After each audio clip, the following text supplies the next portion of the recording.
4만 명 정도의 베어그릴스가 거기에 나타났다. 베어그릴스는 돈 받고 하잖아요. 근데 그 청소년들은 돈 내고 왔어요. 수백만 원씩. 말이나 됩니까 이게? 잼버리가 지지부진한 새만금 개발의 도구였어요. 도구. 그러니까 뭔가 계기가 필요했던 거죠. 새만금은 앞으로도 돈 먹는 하마가 될 거예요. 1987년에 노태우 대통령 당시 후보자가 내가 여기 새만금 개발하겠다. 서해안 시대 만들겠다. 노무현 전 해수부 장관이 새만금을 갯벌을 그냥 두는 게 더 가치가 있는 시대가 됐다. 어느 정도는 긍정적인 역할도 있지 않았겠느냐.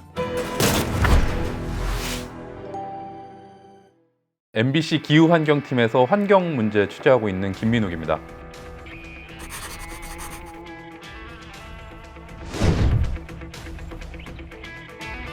세계 스카우트 잼버리가 열리는 새만금에서 어젯밤 행사 도중 청소년들이 무더기로 탈진해 쓰러지는 사고가 있었습니다.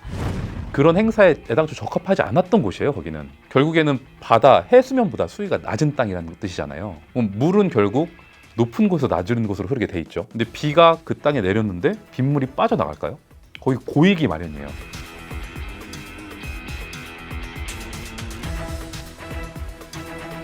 야영을 물이 첨벙첨벙 빠지는 습지에 사는 사람은 없어요. 베어그릴스 정도일 겁니다 아마. 근데 잼버리에 오는 청소년들은 베어그릴스가 아니에요. 그냥 스카우트 대원들이에요. 이 친구들을 갑자기 4만 몇천 명을 뻘밭에서 야영하라고 한 격이에요. 4만 명 정도의 베어그릴스가 거기에 나타났다 이렇게 생각하시면 될 거예요. 베어그릴스는 돈 받고 하잖아요. 근데 그 청소년들은 돈 내고 왔어요. 수백만 원씩. 말이나 됩니까 이게? 새만금이 왜 간척이 됐는지부터 이제 거슬러 올라가야 될 텐데요. 70, 80년대 대한민국 정부가 간척을 왜 했죠? 그때만 해도 쌀이 부족해서 막 쌀을 주식으로 삼고 막 인구가 폭발적으로 늘어나던 시기니까 농지를 늘려야 된다 이런 생각들이 많았어요. 새만금도 그와 같은 일환으로 이 넓은 갯벌, 이 넓은 바다를 방조제로 막아가지고 농지를 만들면은 쌀을 더 많이 만들 수 있겠지?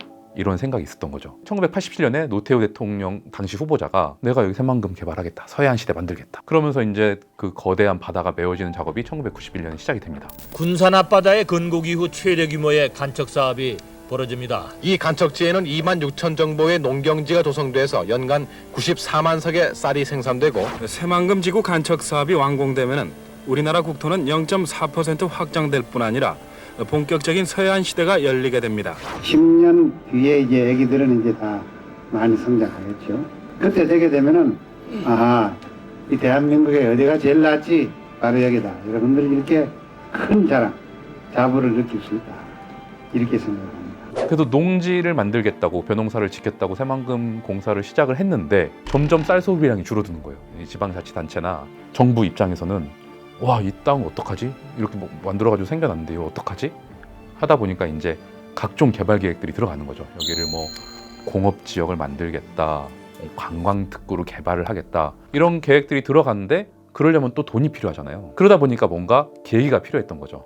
그래서 추진됐던 게 이제 잼버리였고, 잼버리를 하려면 어쨌든 수만 명의 사람들이 새만금을 찾아야 되니까 뭐 교통 인프라도 생겨야 되고 뭐 그런 구실들이 생기잖아요. 거기를 개발하려고 하는 시도들이 계속해서 있고, 그 개발 사업에 뭔가 좋은 계기 중에 하나가 잼버리가 됐던 거죠. 이미 새만금 안쪽에서부터 당연히 넓은 간척지들이 생겨난 상태였는데, 지금 잼버리 대회가 열린 곳은 바다랑 좀 가까운 쪽이에요. 안쪽에 이미 생긴 육지들보다. 새만금을 개발한 농어촌 공사나 이런 곳의 입장에서는 결국 땅이 생기면 돈이 되는 거예요. 잼버리를 빌미로 뭔가 새로운 간척지, 땅을 만들 수 있는 계기가 됐던 거고, 그러니까 안에 이미 뭐 드러난 땅들 대신 여기 간척지를 다시 만들어가지고 여기서 하자 라고 했던 게 이들 입장에서는 훨씬 더 뭐 이득이 된다? 이런 판단을 내렸던 것 같아요. 관계자들 입장에서는 잼버리가 지지부진한 새만금 개발의 도구였어요. 도구.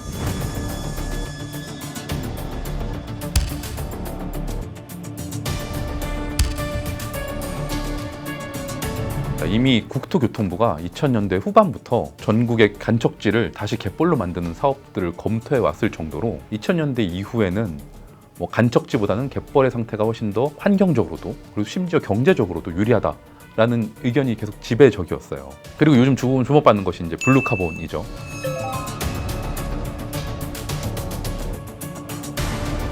블루카본.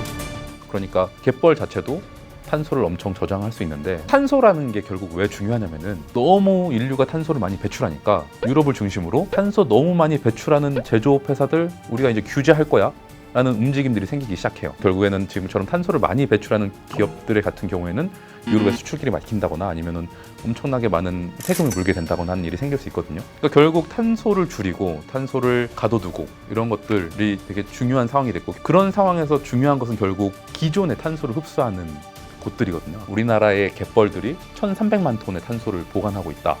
그리고 해마다 26만 톤가량을 추가로 흡수하고 있다. 이런 연구 결과가 있기도 했는데, 이 자동차 11만 대가 배출하는 탄소를 흡수하는 양이라고 해요. 탄소의 배출과 탄소의 감축, 또 보관, 저장, 이런 것들이 경제적으로 상당히 가치가 있다고 여겨지는 시대에 그만큼 갯벌의 가치가 더 높아지고 있다, 이렇게 볼 수 있는 거죠. 근데 30년 전에 했던 결정이 이 갯벌의 중요성에 대해서 생각하지 못했던 거고, 뭐 지금에 와서 뭔가 좀 안타까운 상황이 된 거죠.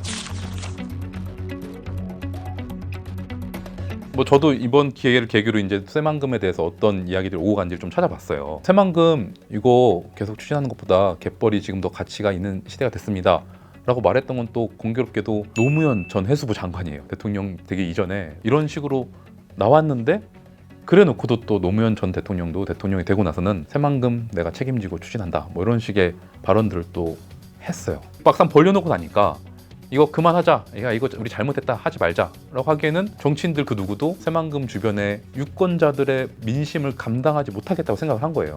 개발 강행과 중단을 놓고 찬반 논란을 벌여온 새만금 사업에 대해서 정부가 개발 강행으로 결론을 내렸습니다. 새만금 사업이 조속히 재개되도록 모든 노력을 강구하라고 청와대 참모진에 지시했습니다. 새만금 산업단지 공사가 오늘 첫 삽을 떴습니다. 사업 착수 18년, 방조제 완공 3년 만의 일입니다.